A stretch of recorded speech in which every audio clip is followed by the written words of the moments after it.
ஒரே ஒரு கோரிக்கை சார், நான் ஒன்றே சொல்லிக்கிறேன். நீங்கள் தமிழில் தான் இந்த நிகழ்ச்சி நடத்துகிறீங்க. ஆனால் பாண்டிச்சேரியில் தமிழில் நடத்துகிற இடம் இதை பாருங்க. எல்லாமே நானே வந்த உடனே என்ன இதுன்னு கேட்டேன். நான் வெளியும் தமிழில் வச்சுக்கிறீங்க, இங்கேயும் ஒரு வார்த்தை வந்து நீங்கள் ஏன்னா ஒரு வார்த்தை கூட தமிழில் என்ன நிகழ்ச்சினே தெரியல, எல்லாரும் தமிழ் தெரியுது. தயவுசெய்து தமிழில் வைங்க.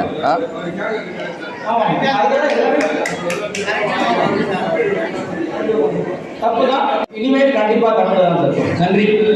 திறன் மேம்பாட்டு செயல் தேவை அப்படின்றது நிறைய பிளான் பண்ணி பெண்களை. அனைவருக்கும் வணக்கம். இன்று அரியாங்குப்பம் காமராஜ் மண்டபத்தில் வந்து ஒரு நிகழ்ச்சி ஒன்று நடந்தது. அது நானும் உள்ளார போயிட்டேன். அது என்ன நிகழ்ச்சின்னு எனக்கு தெரியல. பாருங்க, இதுதான் இந்த நிகழ்ச்சி தான். எல்லாமே ஆங்கிலத்தில் இருந்தது. அதாவது வந்து தமிழ் தேசிய கீதம் வந்து தமிழில் பாடுறாங்க. நான் உள்ளார போனால் தேசிய கீதம் தமிழில் பாடுறாங்க. ஆனால் அந்த எழுத்து ஃபுல்லாகவே அவங்க வச்சுக்கிற பேனர்லாம் ஒரு தமிழ் வார்த்தையும் இல்லை. அது என்னானே புரியல எங்களுக்குன்னு வைங்களேன். அது சம்மந்தமாக நான் கேட்டுக்கிறேன். இதுமாரி அரசு துறையில் நிகழ்ச்சி நடத்தும் போது தயவு செய்து தமிழில் ஒரு வார்த்தையாவது போடுங்க. இதில் பாருங்கள், அந்த பேனர்லாம் உள்ளாரையும் சரி வெளியும் சரி, இதில் ஒரு தமிழ் வார்த்தை இல்லை.